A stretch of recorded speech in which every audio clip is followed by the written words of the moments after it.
दोस्तों आज की video BTS beyond the star की 5th एपिसोड की हिंदी एक्सप्लेनेशन है। 4th एपिसोड उनके बहुत ही ज्यादा सैड मोमेंट से भरी हुई थी, जहां कोविड के वजह से वो न तो अपने कॉन्सर्ट्स को कर पा रहे थे और न ही अपनी प्रीशियस आर्मी से मिल पा रहे थे। एपिसोड 4 उनके 2020 से लेकर लगभग 2021 के दौरान की थी और आज की इस एपिसोड 5th उनके 2021 के लास्ट से लेकर 2022 के दौरान की है, जहां उन्होंने फिर से एक बार न्यू शुरुआत करी और कैसे कोविड के बाद अपने पहले कॉन्सर्ट को करा इतने सारे मुश्किलों के बाद। तो इस एपिसोड का नाम है वेलकम। चलिए जानते हैं 2021 की एंडिंग से लेकर 2022 हमारे BTS मेंबर्स के लिए कैसा रहा था। तो दोस्तों वीडियो शुरू होती है और उनके बटर की डांस रिहर्सल को दिखाया जाता है। ये वो मोमेंट थी जब कोविड के बाद BTS मेंबर्स पहली बार अपने कॉन्सर्ट को कर रहे थे, वो भी बड़े स्टेडियम और अपने आर्मीज के साथ। तो हम समझ ही सकते हैं कि ये मोमेंट उनके लिए क्या मायने रखता होगा। इसके साथ ही वी कहते हैं हमारा पहला परफॉर्मेंस, जिन कहते हैं बिजनेस में फिर से जाने की वो फीलिंग। वी कहते हैं मुझे ऐसा लगा जैसे मैं फ्री हो गया हूँ। और फिर BTS को लेकर बड़ी बड़ी न्यूज आने लगी, जैसे BTS अमेरिकन बिलबोर्ड के हॉट 100 में टॉप पर है लगभग 2 हफ्तों से, और ये 2 हफ्ते 4 हफ्तों में बदले और 4 हफ्ते 7 हफ्तों में बदल गए। और इस चीज को BTS ने अचीव करा अपने सेकंड इंग्लिश सॉन्ग बटर से। और फिर उनकी अगली सॉन्ग आई परमिशन टू डांस, जिसने भी बिलबोर्ड चार्ट पे टॉप करा और BTS ने एक न्यू रिकॉर्ड सेट करी। 10 हफ्तों तक वो बिलबोर्ड चार्ट पे बने रहे। ऐसा फील हो रहा था कि वो बस इस मोमेंट के इंतजार में ही बैठे थे। और यहाँ बताया जाता है कि 2 साल पहले उनकी लास्ट कॉन्सर्ट हुई थी जामसिल ओलंपिक स्टेडियम में। अब परमिशन टू डांस कॉन्सर्ट उनकी पहली फेस टू फेस कॉन्सर्ट होने वाली थी कोविड-19 के बाद, जो कि लॉस एंजलिस में होने वाली थी। और यहाँ कॉन्सर्ट से पहले की क्लिप को दिखाया जाता है। RM कहते हैं मैंने बहुत ज्यादा एक्सरसाइज करा है क्योंकि मैं डरा हुआ हूँ। मैं अपनी स्टेमिना को लेकर थोड़ा नर्वस हूँ। बाकी मेंबर्स तो बहुत ही ज्यादा एक्साइटेड हैं।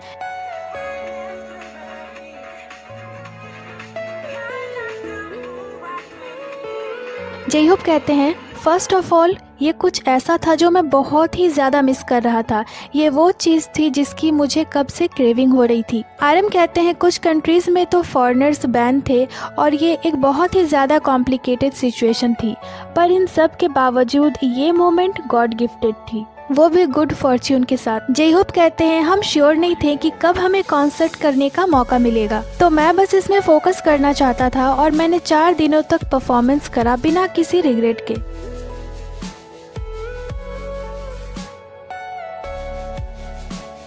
इसके साथ ही शुगा कहते हैं कॉन्सर्ट सिर्फ आर्टिस्ट की परफॉर्मेंस ही नहीं होती, ये एक कोलैबोरेशन होती है आर्टिस्ट और ऑडियंस के बीच की। और हम पिछले 2 सालों में पहली बार इसके विटनेस बन रहे थे, क्योंकि हम जानते हैं कि बिना ऑडियंस के कैसे परफॉर्मेंस एकदम शांत रहती है। हम ऑडियंस के रिएक्शन को पाते हैं और वो हमारी एनर्जी को पाती है। ये दोनों तरफ की इंटरेक्शन होती है और मैं बस यही चाहता हूँ कि वो बस इस इंटरेक्शन को एंजॉय करे। जिन कहते हैं मुझे फोकस करना पसंद है कॉन्सर्ट की प्रैक्टिस करने में, और मुझे लगता है हमारी क्वालिटी और बेहतर हो गई है और हमने और भी ज्यादा चीजें प्रिपेयर करी है ऑन स्टेज परफॉर्मेंस के लिए। मुझे लगता है ये हमारे लिए एक अच्छा चांस था कि हमारे पास टाइम था इसे करने का।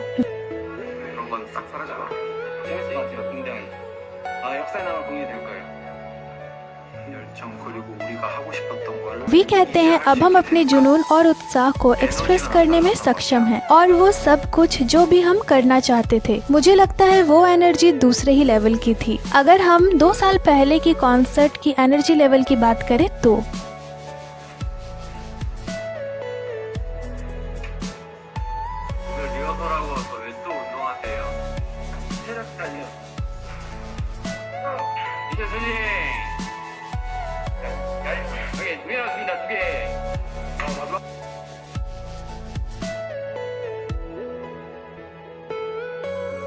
इसके साथ ही RM कहते हैं इस कॉन्सर्ट के केस में हमने शुरुआत से एंड तक हार्ड वर्क करा है। जैसे कि हम लोग एक दूसरे से काफी कुछ होने के बाद मिल रहे हैं, तो हम उन्हें वो दिखाना चाहते थे जो हम सच में उन्हें दिखाना चाहते थे। सब कुछ एक में एक गिफ्ट सेट की तरह। और फिर उनके कॉन्सर्ट से पहले की एक प्रेस कॉन्फ्रेंस को दिखाया जाता है जहां सुगा कहते हैं क्या ये कोई सपना था, मैं बहुत नर्वस हूँ क्योंकि ऐसा करे मुझे थोड़ा टाइम हो चुका है। जंगकुक कहते हैं आप सभी के प्यार और सपोर्ट के लिए थैंक यू, हम और ज्यादा स्ट्रेंथ गेन करने के काबिल हुए, हम अपने सारे एनर्जी को आज के कॉन्सर्ट में डालने वाले हैं। और फिर कॉन्सर्ट से ठीक पहले की क्लिप को दिखाया जाता है। सब बहुत ही ज्यादा एक्साइटेड थे और वी कहते हैं हमने बहुत ज्यादा हार्डवर्क करा था हर चीज को परफेक्ट करने के लिए इस मोमेंट में। सुगा कहते हैं मुझे लगता है हमारे पास एक इम्पोर्टेंट चॉइस थी कि इसे एक बड़े स्केल की कॉन्सर्ट बनाएं और इसमें अपना सब कुछ दे। हम चाहते थे कि हर कोई जिन्होंने पिछले 2 सालों से वेट करा है हमें देखने का, हम सातों को एक शो में शुरू से लेकर एंड तक। वी कहते हैं चलो एक साथ चलते हैं शुरू से लेकर अंत तक, सातों एक ग्रुप के जैसे। मुझे पता है ये आसान नहीं होने वाला, पर मैं अपनी स्टैमिना को लेकर बिल्कुल भी वरी नहीं हूँ। मैं नहीं चाहता था कि हमें कोई पछतावा हो जब हम कोरिया वापस आए और खुद को इस तरह की सिचुएशन में पाएं। और फिर उस मोमेंट को दिखाया जाता है जिसका सबको पिछले 2 सालों से वेट था।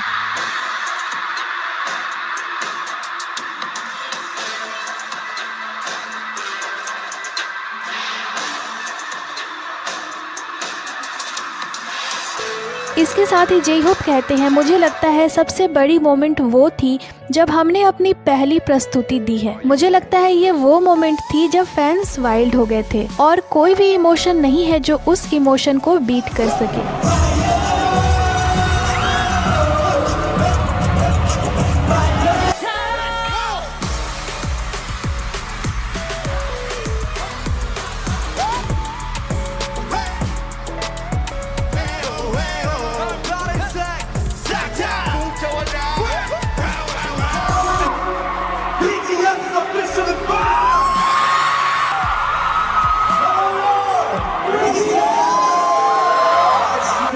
In 2 years on the leader or air.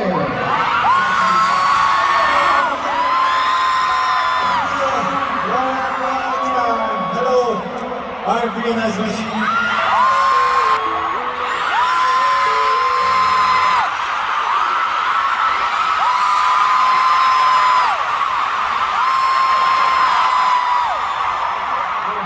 Thank you.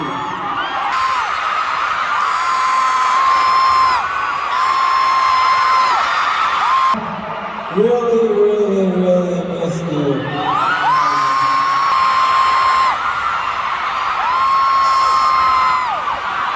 So glad to meet you. I'm Jimin.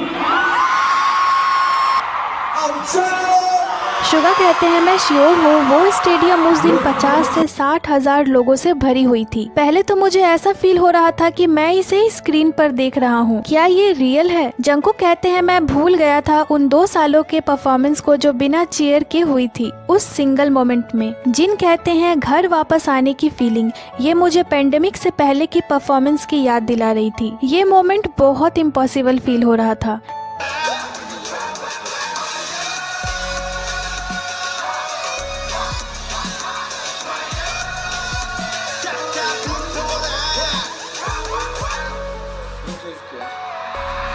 भी कहते हैं ये कॉन्सर्ट बहुत ही ज़्यादा प्रीशियस थी और हम सातों के लिए ये बहुत ही ज़्यादा इम्पॉर्टेंट थी।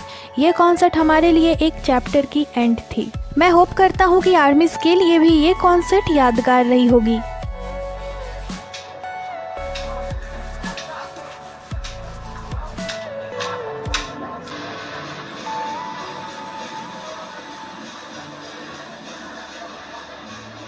이걸 가지고 월드 책에 적히고 이렇게 शुगा कहते हैं यही मैं कभी कभी सोचता हूँ कि अगर हम ऐसा कर सकते तो हम कहीं भी जाना पसंद करेंगे जो जगह हमें चाहती है। मैं सच में बहुत सारे जगहों पर जाना चाहता हूँ ताकि हम एक साथ हंस और रो सके।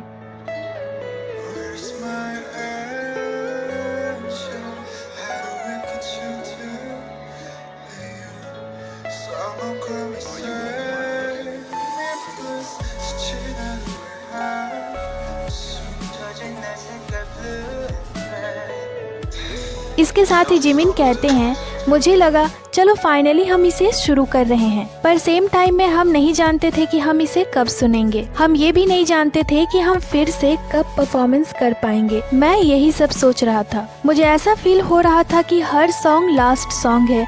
हर मोमेंट मेरे लिए एक क्लाइमैक्स की तरह गुजर रही थी। जयहोप कह रहे थे, अभी मुझे ऐसा लग रहा था कि मैं सच में किसी को भी गुड बाय नहीं बोलना चाहता था। ऐसा फील हो रहा था कि हमें फिर से एक साथ वापस आने में कुछ समय लग सकता है। परफॉर्मेंस के एंड होने के बाद हम फिर भी होप कर रहे थे कि फिर से ऐसा दिन आएगा। मैं ये कहना चाहता था कि ये एंड नहीं है। जंगकुक कहते हैं, हम भी सबको देखना चाहते थे तो हमें एक साथ स्ट्रॉन्ग होकर रहना होगा तब तक जब तक हम फिर से उन लाइट्स को नहीं देख लेते।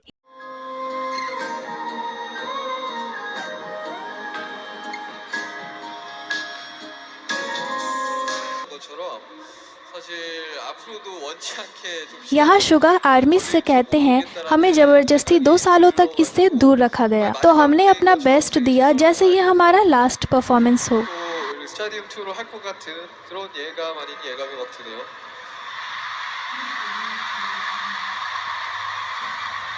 어디든 달려가겠습니다. 감사합니다, 아미! We'll go wherever you are. Thank you, Army. 빨리 사진 찍고 빼야지 머리에 피가 안 통해. 와, 망한다. 진짜 못한다. 와, 진짜 어떻게 끝나? 와,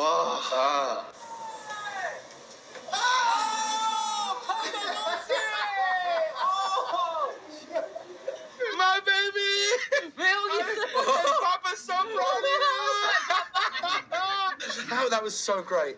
It was so amazing. RM कहते हैं, ये किसी चमत्कार के जैसा लग रहा था। हम इसी का वेट कर रहे थे और इसकी ही विश कर रहे थे काफी लंबे वक्त से। और मैं होप कर रहा हूँ कि सेम चमत्कार कोरिया में भी हो। पर मैं ज्यादा भी एक्सपेक्ट नहीं करना चाहता क्योंकि मैं हर्ट होने से डरता हूँ। आरएम कहते हैं, मैंने पिछले 2 सालों में बहुत बार क्विट करने के बारे में सोचा, लेकिन हम वास्तव में स्टेज पे हैं। ये अच्छा होता अगर हम कहीं और भी परफॉर्मेंस कर पाते। कोई नहीं, फिर ऐसा मोमेंट जरूर आएगा। इसके साथ ही ये क्लिप दिखाई जाती है जब बीटीएस मेंबर्स कॉन्सर्ट के बाद लॉस एंजलिस में रिलैक्स करते हुए और घूमते हुए दिखे।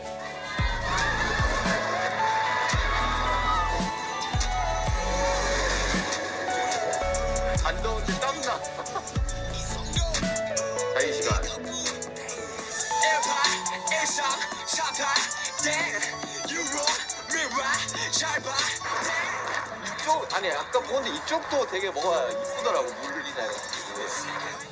셀카도 안 찍지, 이거 사진도 안 찍지, 그냥 보고 야 이쁘다. 진짜 없는데.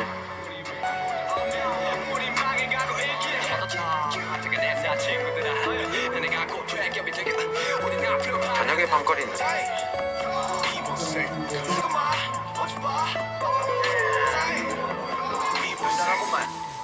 इसके साथ ही शुगा कहते हैं, ये हमारा पहला बार है जब हमें आर्टिस्ट ऑफ द ईयर के लिए नॉमिनेट करा गया। मैं बहुत ज्यादा एक्साइटेड हूँ, पर इसके साथ ही मैं इस वक्त बहुत ही ज्यादा नर्वस भी हूँ। जिन कहते हैं मैं बहुत ही ज्यादा एक्साइटेड हूँ। अगर हमें अवार्ड मिलती है तो मैं ये कहना चाहूँगा कि आर्मीज ही हमारी यूनिवर्स है। वी कहते हैं, हम अपना बेस्ट देंगे और एक ग्रेट परफॉर्मेंस देंगे आर्मीज के लिए। और फिर उस क्लिप को दिखाया जाता है जब हमारे बीटीएस मेंबर्स को artist of the year award मिलता है।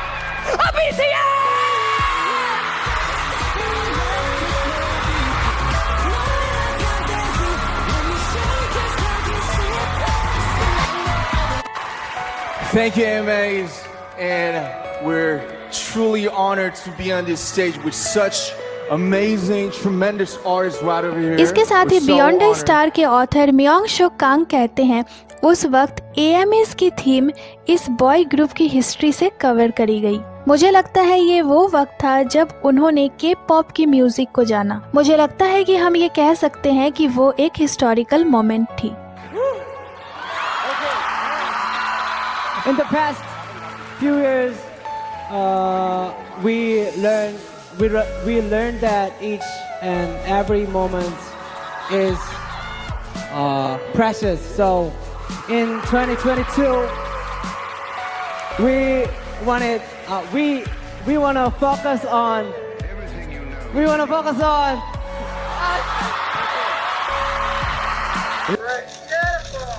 Everybody looking out here like that. इसके साथ ही जिन कहते हैं पिछले 2 साल हमारे लिए चीजों को पहचानने का समय था। मैं उस वक्त का शुक्रगुजार हूँ, हम खुद को पहचानने के काबिल बने और Dynamite, Butter, Permission to Dance जैसे सॉन्ग्स को बना पाए। मैं कहना चाहता हूँ कि उन सॉन्ग्स के वजह से ही हम अच्छा करने के काबिल बने और कोरिया में ही नहीं विदेशों में भी लोगों ने हमें जाना। जंगकुक कहते हैं हमने कभी एक्सपेक्ट भी नहीं करा था कि हमें कभी सच में AMAs अवार्ड मिलेगा, पर हमारे नाम आर्टिस्ट ऑफ द ईयर हुआ। हमने फिर से कुछ नया अचीव करा और जैसे कि ये अवार्ड US से था तो इसने और दरवाजे हमारे लिए खोल दिए थे। मैं सोचने लगा था और होप करने लगा था कि अगर हम कंटिन्यूअसली इसी रास्ते पे चलते रहें तो हम और नए दरवाजे खोलने के काबिल बन जाएंगे। ये एक सिग्नल के जैसे था, चलो एक नई हिस्ट्री को लिखते हैं इस अपॉर्चुनिटी से। इसके साथ ही वी कहते हैं मैं नहीं चाहता कि लोग हमारे बारे में ये सोचे कि हम उनसे अलग हैं या हम किसी दूसरे दुनिया में रहते हैं। एक BTS मेंबर होने के नाते मैं चाहता हूँ कि हमारे ग्रुप को याद रखा जाए एक ऐसे आर्टिस्ट के तौर पे जो पॉजिटिव इम्पैक्ट फैलाते हैं। इसके साथ ही शुगा कहते हैं मैं BTS के जैसे अपने लाइफ को पिछले 9 सालों से जी रहा हूँ। हमें बहुत सारा प्यार मिला है जो भी हमने करा है। ऑफ कोर्स बहुत सारी चीजें हैं जो हमने बहुत अच्छा करा है जिससे हमें बहुत सारा प्यार मिलता है और इन सभी के बीच मैंने खुद को चैलेंज करा। एक न्यू चैप्टर शुरू हुई है और मैंने न्यू एफर्ट भी लगाना शुरू करा। J-Hope कहते हैं एक चैप्टर थी जब हमने अपनी जनरेशन के साथ बात करी और दूसरी चैप्टर शुरुआत थी हमारे ग्लोबल सक्सेस की। हमारी एक दूसरी चैप्टर भी है जो पूरे दुनिया के लोगों को कंफर्ट और होप देना है। मुझे विश्वास है कि ये एक न्यू चैप्टर की शुरुआत है हमारे और हमारे फैंस के लिए। हमें खुद को इमोशनली प्रिपेयर करने की जरूरत है और हमें नई चीजों को प्रिपेयर करने की जरूरत है हमारे इस नए चैप्टर के लिए। जिमिन कहते हैं मुझे लगता है बहुत सारी चीजें चेंज हो चुकी है। मुझे लगता है हमें हमारे थॉट्स को एक साथ करने की जरूरत है और इस चीज को सोचने की जरूरत है कि हम फ्यूचर में क्या करना चाहते हैं। ये एक साथ आने का समय है और एक टीम की तरह सोचने का समय है। ऑफ कोर्स हम अब कॉन्सर्ट कर सकते हैं। मुझे लगता है हमें बहुत सारी चीजों को रिकॉर्गनाइज करने की जरूरत है और यहीं पे ये वीडियो खत्म हो जाती है। तो दोस्तों एपिसोड 5 की पूरी एपिसोड को मैंने आपके लिए हिंदी में एक्सप्लेन कर दिया और एपिसोड 6 की हिंदी एक्सप्लेनेशन भी जल्दी ही आएगी। तो वीडियो आपको कैसी लगी हमें कमेंट कर जरूर ही बताइएगा। बाकी ये थी आज की वीडियो को लाइक करें, चैनल को सब्सक्राइब करें। इसके साथ ही आप हमें इंस्टाग्राम पे भी फॉलो कर लें जिसकी लिंक चैनल पे दी हुई है। अपना बहुत सारा ख्याल रखें, मिलती हूँ आपसे अगली वीडियो पे।